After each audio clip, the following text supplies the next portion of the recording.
Si os parece bien, vamos a empezar el debate. Donde unos no y otros obedecen. Ah, bueno. Juan Domingo. ¿Dónde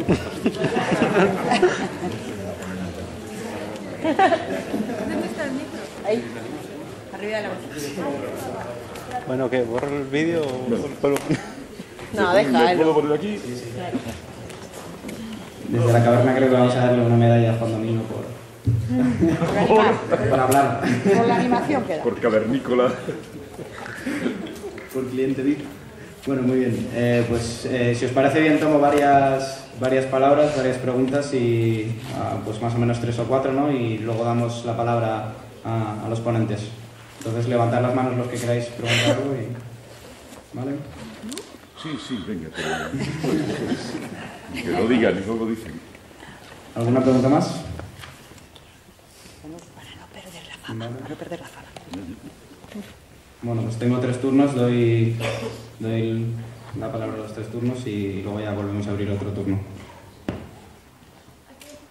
Enrique. Bueno, yo quería hacer una especie de matiz, a la vez interrogante a Monse por una cuestión. Se ha referido al tema específico del universalismo en la Revolución Francesa, con independencia de esa especie de terrible ambigüedad que produce la Revolución en Haití, que ha dado lugar a hay un tema que he oído, que es el tema del universalismo, porque evidentemente que es un universo ficcional. Y entonces ha dicho, bueno, ahí no aparece la igualdad. Efectivamente, en el artículo 2 no aparece. Aparece en el artículo 1 clarísimamente el birthright, el famoso de Locke, todos nacen iguales. Y a continuación se dice, las distinciones sociales se basarán en la utilidad común. Ya luego se remite a la soberanía. ¿Cuál es el problema? Bueno, pues es que ahí se está abriendo la esfera pública. La esfera pública. Es decir, tú lo has apuntado, que es muy importante, es que el hombre que está ahí reflejado es el ciudadano abstracto. Es un ciudadano, es un hombre desnudo. Es un hombre desnudo que va a ser evidentemente el núcleo del liberalismo doctrinario y va a ser la ficción. Y evidentemente, a continuación, tú has dicho, y es lo que yo quería un poco apostillar, has dicho, bueno, ahí no hay mujeres, no hay trabajadores, es un liberalismo doctrinario vinculado a rentas, vorazmente censitario. De mujeres, por supuesto, evidentemente hay. El ministro Colbert, el larguísimo ministro Colbert, lo explica muy bien. Europa es rica gracias a la trata. Pero claro, hay un tema importantísimo. Es que esa aparición de la esfera pública, ¿por qué tenéis la obsesión de decir todo lo que suena colectivo está prohibido? No solamente por la ley de Chapelier, es que además hace, cosa del entusiasmo, un decreto contra el feudalismo. ¿Os acordáis? Del año 91. Pero es que el problema está en lo siguiente, es decir, que ya tenemos una esfera pública en la cual estamos todos. Esa es la gran mentira. Esa es la gran mentira. La gran mentira que es que además dura todo el siglo XIX. Y claro, privado, público, en un espacio comunal al que se refería Miguel, no tiene sentido. Pero ahí falta un tercer dato, que es lo común. Lo común, a lo cual se refería este compañero cuando estaba hablando del comunismo. Un espacio común donde la dominación bueno, evidentemente lo común, curiosamente, hay una emergencia, una literatura inmensa y riquísima, coincidiendo con la crisis del 70, cuando viene la revolución Reagan-Thatcher. Como todos sabéis, se ha empezado a hablar mucho de lo común, pero de reivindicación de lo común. ¿Y por qué? Precisamente porque hay unos esfuerzos desesperados por preservar al mercado. Se reactualiza mucho Hayek, etc. Bueno, de lo común, ¿por qué? ¿Por qué esta actualidad? Porque tal vez seamos, a pesar de nuestra desorganización, muy conscientes de que la producción está inmensamente socializada. Estamos produciendo todo el día, a todas horas, en los espacios más insospechados. Por supuesto, muchos movimientos dispersos, etc., no son conscientes de eso. Y esa realidad de la inmensa socialización remite al común. Y claro, ¿cuál es el problema de esto? Pues que lo común necesita, ahí está el problema del 15N, que es una expresión de lo común, que muchas veces decimos, va a necesitar institucionalizarse. Y ahí entra el tema de lo público. Va a necesitar un espacio público, con lo cual sería un poco, es lo que quería decir, aprovechando el tema de tu universalismo. Ese universalismo, que es lo que está por encima de todo el siglo XIX, y lo que oculta la inmensa sangría del XIX, las inmensas matanzas. Es curioso que los historiadores convencionales hablan del 93 como el terror. El terror murieron 1.100 personas, pero vamos a contar, 1830, 1848, el horror de la Comuna.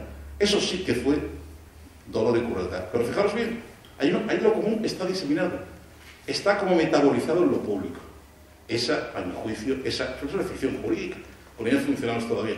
Ese es el gran problema que realmente, que muchas veces esos entusiasmos jurídicos no ven. Bueno, muy bien, pues tiene la palabra Juan Domingo.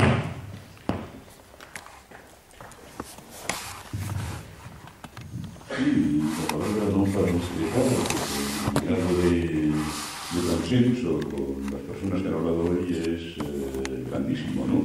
Pero sí para incidir, quizá, y matizar y precisar algunas cosas en cuanto a la genealogía del comunismo, ¿no? Monse hablaba de Steve de la Bretagne. Steve de la Bretagne, si mi memoria no flaquea, es el autor de las Tangarotes, si no me equivoco, de una serie de relatos eróticos que no estaban mal, leídos hace mucho tiempo, ¿no? Seguramente tiene otras cosas, ¿no? Porque los libertinos, aparte de estas alegrías, pues también se daban al culto en general de la libertad. Y el término libertino, eso lo he estado investigando, es mucho más antiguo de lo que parece. Lo asociamos con la gente del 18, del 17, ¿no? Pero en el 16, el origen así más remoto, ¿no? Con sentido político, insurreccional, tiene que ver con la revuelta de Siena, una revuelta en Siena, entre cuyos dirigentes estaba el amigo de Maquiavelo, Francesco Vestori, ¿no? Una revuelta llevada por unos valdenses, ¿no? Con un contenido religioso, ¿no? Anterior a la Reforma, anterior a Münzer, tal, y que llevaban en sus pancartas, bueno, la palabra libertas, ¿no? Pero los llamaban libertinos, en la correspondencia, además, de Maquiavelo, con Beto, se ve el término libertini, ¿no? Para referirse a esto, y que lo que reivindicaban es que, lo que machaconamente se oyó en todas estas revueltas, ¿no? Omnia sunt communia, ¿no? Es decir, es un grito que el fantasma recorre Europa desde mucho antes de lo que se cree, mucho antes. Es un fantasma que preventivamente ya está luchando contra el capitalismo y contra la acumulación originaria. Lo está haciendo en la Revolución Inglesa, lo está haciendo desde mucho antes. En la Carta Magna, la gente se olvida, ¿no? De que la Carta Magna habla de los comunes, no solamente de la noble freedom del pueblo inglés, ¿no? Que diría Edmund Burke, sino de los comunes, del respeto a los comunes, del derecho a que no los toque la nobleza, ¿no? Y entonces, claro, tienes esa oposición que encuentras ahora en las dos cámaras británicas, lores, los señores que tienen la tierra, ¿no? Y los commons, los que tienen los commons, los comunes, ¿no? O sea, eso está en la cultura europea de la libertad, ¿no? Es decir, los comunistas, ¿qué somos? Pues los herederos de la cultura europea de la libertad, ¿no? De los libertinos de Siena, de los republicanos florentinos, tenemos una vieja genealogía y, claro, nos fijamos siempre en el horror, lo más cercano, nos asocian con Stalin, ¿no? Es decir, con la más espantosa, el más espantoso abandono de esa cultura, ¿no? de una libertad basada en la resistencia. Eso no está en la cultura estalinista para nada, ¿no? La cultura estalinista pertenece a la regresión al leviatán, ¿no? Al poder representativo, al Estado como esa entidad teológico-política, ¿no? Que aquí se señaló en otro momento, ¿no? Es decir, como la potencia más fuerte de todas las potencias, ¿no? El poder más fuerte de todas, ¿no? Que es en correlación con la definición que da de Dios San Anselmo, por cierto, ¿no? Como aquello más grande de lo más grande que se puede imaginar, ¿no? Pues aquí lo más potente de lo más potente. Eso es una concepción teológica de la política, la del estalinismo. Y nosotros, un comunista, es materialista, aunque sea cristiano ideológicamente, da igual, ¿no? Aunque defienda el uso de los comunes, ¿no? Bien, otra cosa, no me acuerdo cuál de vosotros habló del término usufructo. Engels hablaba de usufructo, ¿no? Es que el término no está muy bien utilizado, me temo, para hablar de la relación con los comunes, porque claro, el usufructo es un aspecto de la propiedad que me desmientan los juristas, si no, ¿no? Y puede ser transferido el usufructo, ¿eh? Pues yo puedo vender el usufructo, ¿no? Cuando gozo de un usufructo puedo venderlo, puede ser alienado el usufructo. No, aquí habría que utilizar un término más técnico y que viene de una tradición todavía más antigua, vamos a remontarnos más lejos, del usus. Usus, que es un término que utilizan las órdenes monásticas para referirse a ese patrimonio común de la comunidad monástica, ¿no? Son pobres, ellos no tienen nada, pero tienen el usus, que no es el usufructo, porque no lo pueden alienar, no lo pueden transferir. Es muy importante eso, es un dato muy importante, ¿no? Y bueno, pues, aparte de eso, sí, es una lástima, había una experiencia más larga, ¿no? La de Cataluña, de la que no ha hablado Miguel, pero bueno, no se puede hablar de todo, no hay tiempo, es quizá más complejo porque duró más conflictiva, pero yo recuerdo una bonita película que hizo, no me acuerdo si la hizo Diego Abad de Santillán, sobre la guerra civil, ¿por qué perdimos la guerra? Se llamaba, no sé si la visteis, ¿no? Hecha por gente de la CNT. Pues había una cosa muy curiosa, que me llamó muchísimo la atención. Tarradellas, el presidente de la Generalidad, ¿no? que regresó a España para ocuparse de la nueva Generalidad bajo la monarquía, ¿no? Era un tío curioso. Hacía unos comentarios sobre las colectivizaciones, decía, quiero citar, que como catalán, como español y como catalán, estoy muy orgulloso del buen funcionamiento de las colectivizaciones. O sea, un ejemplo de buen gobierno comunista. Curiosamente que hasta Tarradellas tuvo que aceptar una serie de empresas, los tranvías de Barcelona, ¿no? Que, gestionados por gente que trabajaba, en principio, para sí misma, no para un patrón, no bajo un patrón, ¿no? Pues habían resultado de ser empresas en semibancarrota a funcionar. Es decir, hay un modelo de buena gestión. El comunismo es buena gestión, es productividad, desarrollo de las fuerzas productivas, y todas esas cosas nos las olvidamos. Estamos metidos en este molde, ¿no? de una realidad piojosa, que es la del socialismo, ¿no? El comunismo es otra cosa y sí que es desarrollo de las fuerzas productivas. La experiencia del socialismo es una catástrofe que nos tenemos que quitar de encima y asumir esta tradición de la libertad, de la productividad, de la potencia, de la alegría, ¿no? Bueno, ya está. Bueno, tiene la palabra ahora Enrique. Nicolás. Bueno, vamos a ver. Por lo mismo he pisado un par de preguntas. No sé. ¿Cómo dices? Que me has pisado un par de preguntas. Bueno. Yo quería, solo hacer una pregunta a cada ponente. Bueno, empezando por Juan Pedro, pues efectivamente, el tema, ha mencionado el tema de, quizá no sea tan importante la titularidad de la propiedad, sino el usufructo de los bienes, en fin. Creo que es relevante y bueno, el complemento que ha añadido Juan Domingo creo que es una buena vía de investigación y bueno, que merece la pena profundizar en ella, ¿no? A Monse,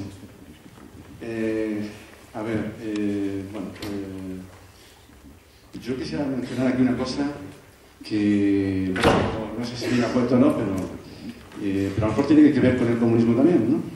En la Constitución francesa, la Declaración de los Derechos del Hombre y del Ciudadano de 1789, la Revolución Francesa. 13 años antes, en Estados Unidos hubo también otra revolución, que fue una revolución anticolonial. Se independizaron del Reino Unido, de la Gran Bretaña, de Su Majestad. Y un artículo fundamental de esa Constitución habla del derecho a la felicidad. ¿Del derecho? A la felicidad. y no me digo nada. Entonces, la pregunta de los tres, derecho a la felicidad, no, hay que recordar que es eso, ¿no? Pero el derecho a la felicidad no es solamente la satisfacción de las necesidades básicas, tendrá que ver también con... Era por lanzar así a traición esa cuestión. Bueno, es que creo que no se ha vuelto a repetir en ninguna otra constitución ni nada. El derecho a la felicidad, que no me sale... Sí, pero el que lo propuso no me sale. Bueno, creo que es el derecho a la conquista de la felicidad, no es el derecho a la felicidad que es la Constitución americana, no es el mundo feliz de Huxley. Eso no, nadie puede considerar que la felicidad es un derecho. ¿Contra quién lo reclamas? No, eso nunca los padres de la Constitución americana han dicho eso. El derecho a buscarse la felicidad, uno. Porque si no es la peor de las tiranías, lo dice Kant, eso, la peor de las tiranías, el peor de los despotismos, ¿no? Decía Kant. El derecho a la felicidad porque consta así en la Constitución, ¿no? ¿Tiene aquí en Internet? Consta así y luego, si es pertinente concebirla como derecho o no, por fin, eso es otro tema también de lo más interesante, ¿no? Pero bueno, simplemente hago una constatación descriptiva, ¿no? Existe ahí, es totalmente novedoso y no se ha vuelto a repetir, ¿no? No aparece ninguna... Y creo que tiene mucho que ver con... Bueno, la última pregunta. En la Constitución de Bután sí aparece. Ah, sí, pues mira, lo que se aprende aquí, ¿no?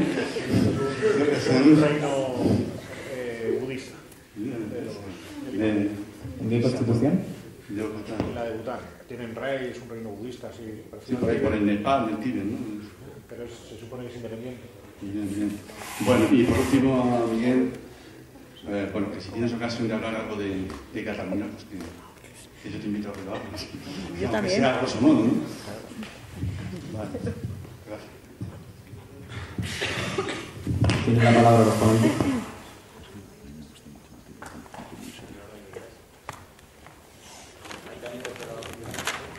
La cuestión del usufructo ciertamente la acepto, porque el usufructo es ciertamente una relación jurídica.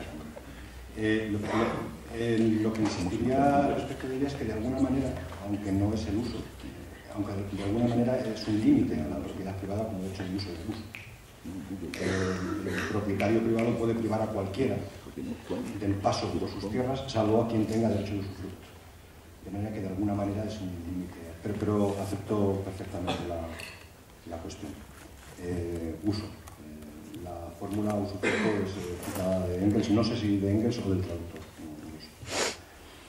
Respecto de la cuestión del derecho a la felicidad, simplemente, bueno, en la Constitución es el derecho a la búsqueda de la felicidad, pero hay una expresión, igual que Lenin hablaba de la soviets, comunismo soviets más electrificación, hay un texto de Althusser que se refiere a un tipo que no recuerdo el nombre, amigo suyo, que hablaba de el comunismo es los soviets más el psicoanálisis.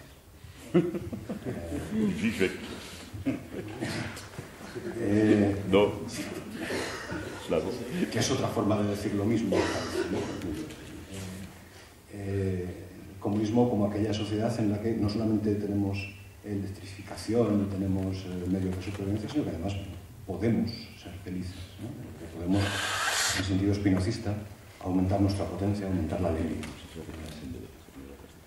Entendiendo felicidad en este sentido, en otro me parece una cuestión más ajena a la posible generalización política del término. Y respecto del 15M, me parece que Enrique había hablado de bueno, va a necesitar quizá institucionalizarse. Yo creo que lo que el 15M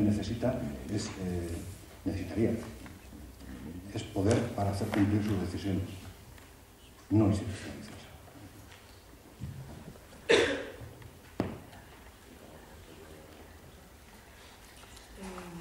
Bueno, a ver, la primera cuestión sobre el tema del universalismo. A ver, yo estoy muy de acuerdo con lo que has planteado, Enrique, en el sentido de que el universalismo es la creación de esa ficción. El problema para mí aparece cuando esa ficción se transforma de tal manera en pensamiento hegemónico que no se entiende como una ficción, sino como aquello que da realidad justamente a los sujetos. De tal manera que diversos movimientos pugnan por acceder a ese nivel de universalismo, ¿no? De hombre desnudo. El feminismo, digamos, que podríamos considerar más de la igualdad, de alguna manera lo que sostiene es, ok, a nosotras no se nos ha reconocido como sujetos políticos, entonces debe reconocérsenos como sujetos políticos, en las mismas condiciones que los varones, ¿no? Y si ese planteamiento lo vas trasladando a diversos movimientos, te encuentras con que el concepto, podríamos decir, implosiona.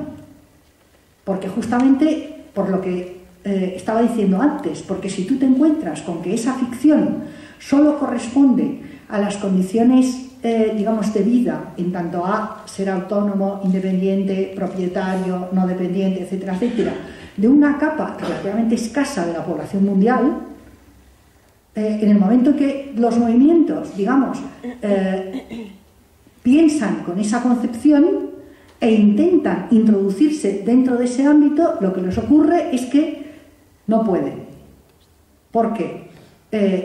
Porque justamente, yo creo que eso el movimiento feminista lo pone de relieve, los seres humanos tenemos que pensarnos a través de la interdependencia y no a partir de la independencia, la autonomía, la propiedad, etcétera, etcétera.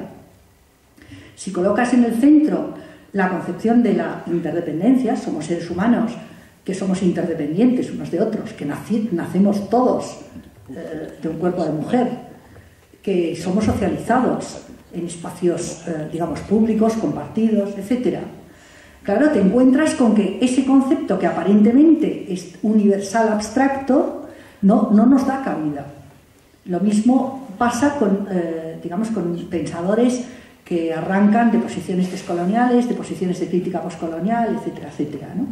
Entonces, para mí eso es muy interesante porque mientras que la tradición europea lo que dice es no hay ningún problema, nosotros pensamos a partir del universal y construimos esa ficción, que en esa ficción puedan caber todos los demás, sin distinción de raza, de sexo, de religión, de género.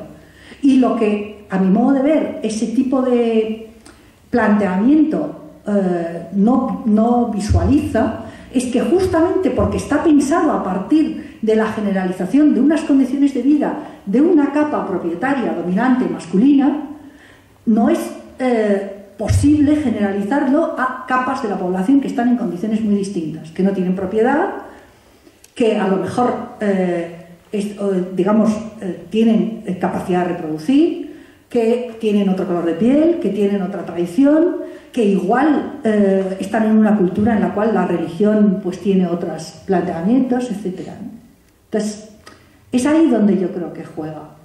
Para mí fue muy interesante, aunque a lo mejor puede resultar un poco chocante, el contacto con el grupo francés que se llama PIR, que son los indígenas de la República, el Partido de los Indígenas de la República, que son personas nacidas en Francia, pero de padres migrantes, muchas veces argelinos, africanos, etcétera, y que lo que plantean es justamente darle la vuelta a ese planteamiento, ¿no? Ellos hablan del racismo blanco y del campo político blanco.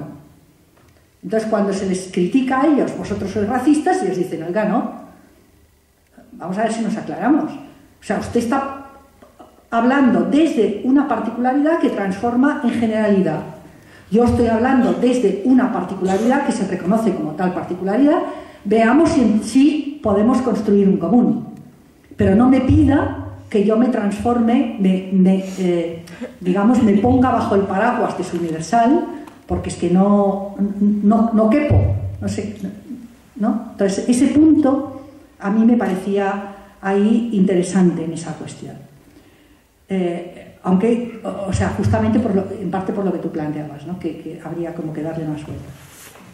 Bueno, sobre el tema del Restif de la Breton que es un señor muy divertido. Bueno, yo solamente he leído un texto que se llama, es un texto del 97, 1797, que lo tengo aquí, que se llama Monsieur Nicolas, y es como una especie de locura así increíble.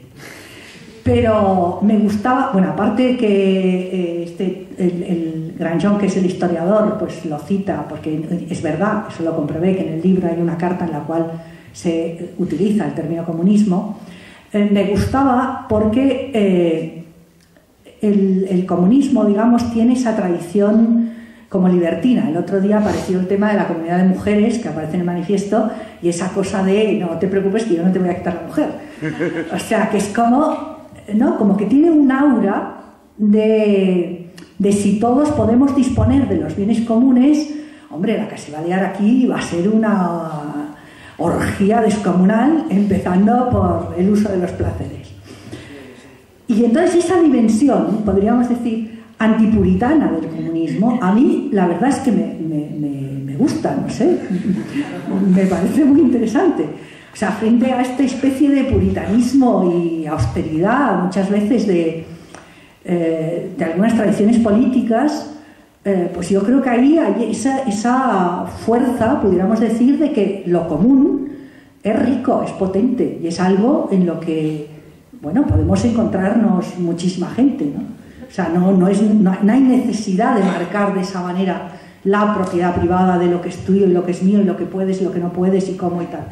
Por otra parte, en mi opinión, tiene que ver cómo justamente el discurso burgués de la sexualidad y de la familia heterosexual como la otra parte del ámbito del mercado es fundamental, porque si solamente vemos el ámbito del mercado, resulta que no vemos todo este ámbito donde justamente la familia asegura la reproducción social y humana, pero encorsetada dentro de este ámbito. Entonces, ese tipo de discurso, de alguna manera, está como muy hondamente impreso en el inconsciente de las personas, de tal manera que cuando aparece el tema comunista, y no comunismo, y no digamos, si ya dices comunismo libertario, es que la imaginación vuela en pos de ni se sabe qué cosas increíbles, y a mí me parece que eso es bueno. Bueno, el tema uso no lo voy a entrar, en el tema de las colectivizaciones tampoco, y en cuanto a lo que planteabas, yo no sé, tendría que mirarlo del derecho a la felicidad, pero sí... Lo tengo aquí. ¿Y qué dice? Aquí. Naturalmente que no es Huxley en El mundo feliz, ni... No. Lo que dice el preámbulo, no ya de la Constitución, sino de la Declaración de Independencia del Congreso de Filadelfia de 1776, es lo siguiente. Por cierto, es muy bonito texto, ¿no? Lo citan a Arendt con excesivo entusiasmo, pero lo citan a Arendt con entusiasmo.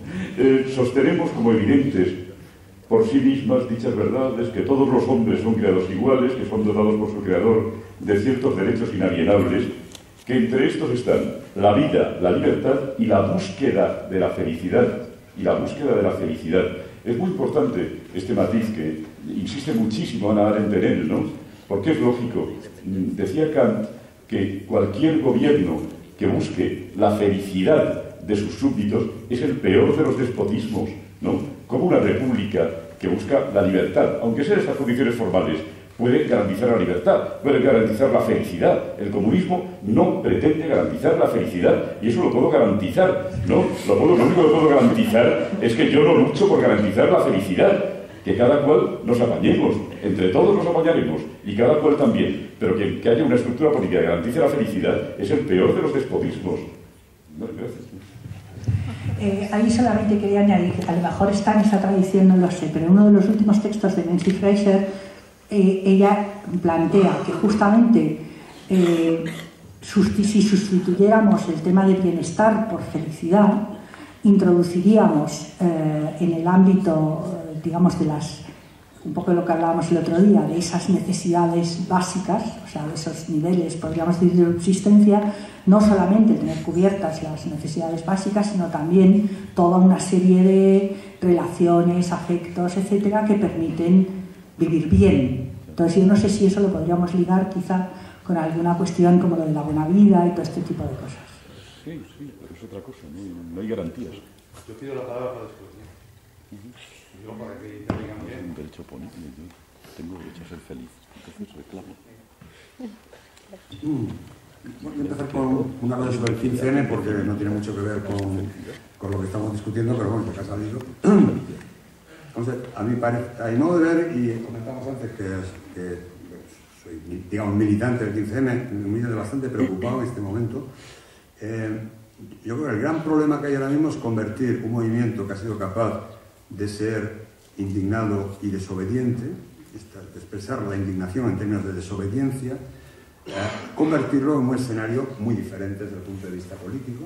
Primero porque va a haber más atención hacia lo que ocurre en el Parlamento, digamos en la izquierda del Parlamento, que antes no había, que antes no era un problema. Me temo que ahora sí lo hay, me dejo de temer, quiero decir que me parece a mí que va a ser un hecho. Y lo segundo porque el cambio de escenario crea la necesidad de un repertorio de acciones nuevos respecto a la denuncia pura, digamos, lo llaman democracia y no lo es, no lo representan, hay que hacer más cosas respecto al nivel de agresión que se va a recibir, y yo encuentro que el movimiento ya está un poco desconcertado ante, por ejemplo, luchas como las luchas de la enseñanza, o en Cataluña, que estaba hace unos días, sobre la sanidad. No se ubica, vamos a decirlo así. Así que yo me conformaría con la institucionalización, porque aparte que sea bueno o malo, yo me conformaría con poderse coordinar de vez en cuando, sin que se monte un Cristo, ¿no? Por lo menos cada vez que se plantea en una asamblea de barrio que hay que coordinarse, bueno, parece que uno ha aumentado la dicha, ¿no? O sea, que hay una serie de reacciones inmediatas que ponen en cuestión formas de coordinación inmediatas, revocables, para cosas concretas. Hay un temor a cualquier cosa que implique puesta en común de una manera formal organizativa. Y yo me temo que haya que hacer cosas que necesiten de eso, y por lo tanto lo que hay que buscar es cómo hacerlo bien, por decirlo de alguna manera. Y luego yo creo que hay un problema de repertorio de acciones.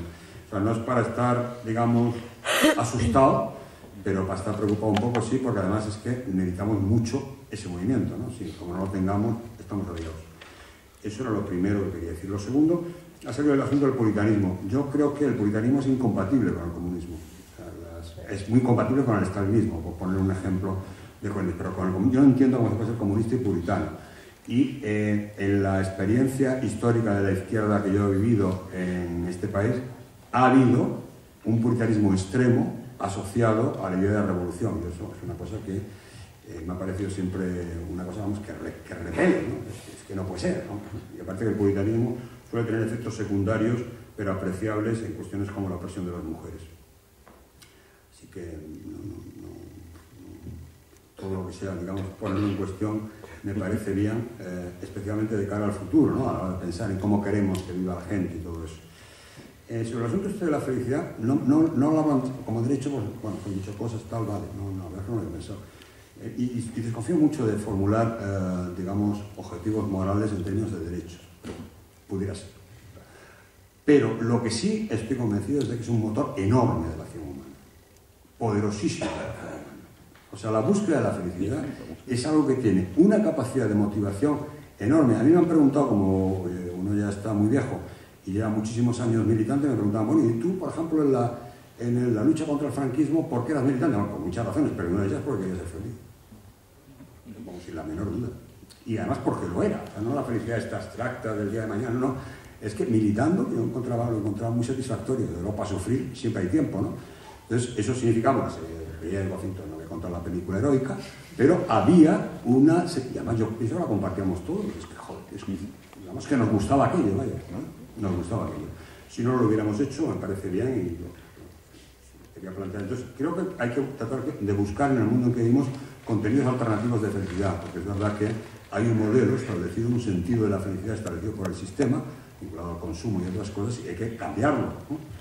Pero hay que buscar cambiarlo, no despreciando la idea y la capacidad de movimiento y de tensión que crea la búsqueda de la felicidad. El asunto de la buena gestión que ha planteado Juan Domingo es un asunto que, bien, pero me preocupa mucho. Y además, hablando de Cataluña, que no me da tiempo, lo siento, a desarrollar, Nicolás, es que me da corte. Pues, soltar ahora mismo un rollo de por lo menos 10 minutos, no está bien eso. O sea, pero sí es interesante, en el caso de Cataluña, cuando se habla de una persona a la que tengo una admiración enorme y mucho cariño, vamos, sin haberlo conocido evidentemente, como Andreuni, se dice que fue un muy buen ministro de Justicia.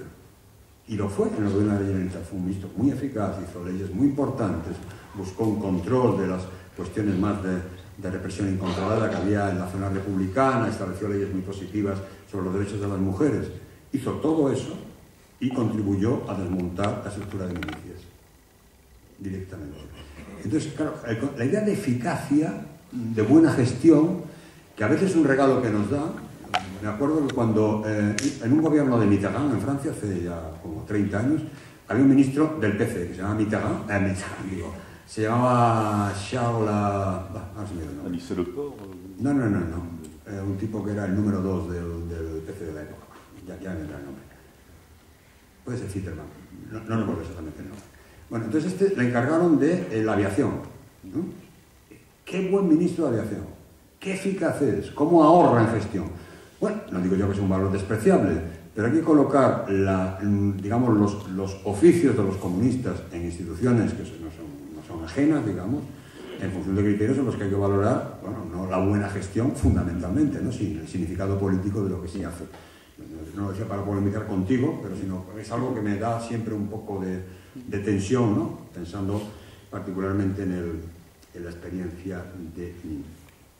Luego, finalmente, todo lo que tiene que ver con encontrar, como ha dicho Juan Pedro al comienzo, ¿no? El comunismo no empieza con el manifiesto comunista, yo creo que es una cuestión de la máxima importancia en dos aspectos, ¿no? En el aspecto de que el aprecio, la valoración de lo común viene de muy lejos, ¿no? Está vinculado a la experiencia humana desde hace muchísimas, digamos, de cualquier época, y hay en épocas un poco más recientes ese concepto tan útil, ¿no? de Thompson, de la economía moral de la multitud, frente al capitalismo, es una valoración de lo común, precisamente. Y por eso se acaba de editar un librito donde hay un texto magnífico de Marx sobre el robo de la madera, que tiene además un prólogo espléndido de mi gran y añorado amigo Daniel Ben-Said, que lo recomiendo porque es otra vez eso, ¿no? Es decir, cómo, en este caso Marx, valora, ¿no? El hecho de la expropiación de un derecho considerado como acceso a lo común, ¿no?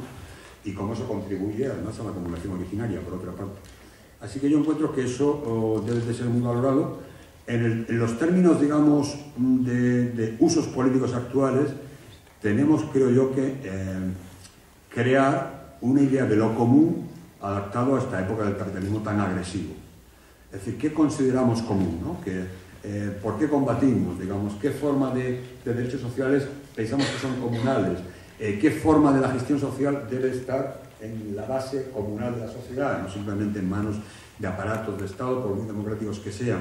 Yo creo que la incorporación actual, ya no en términos de la genealogía histórica, de la lucha por lo común es una cuestión vital para el proyecto comunista.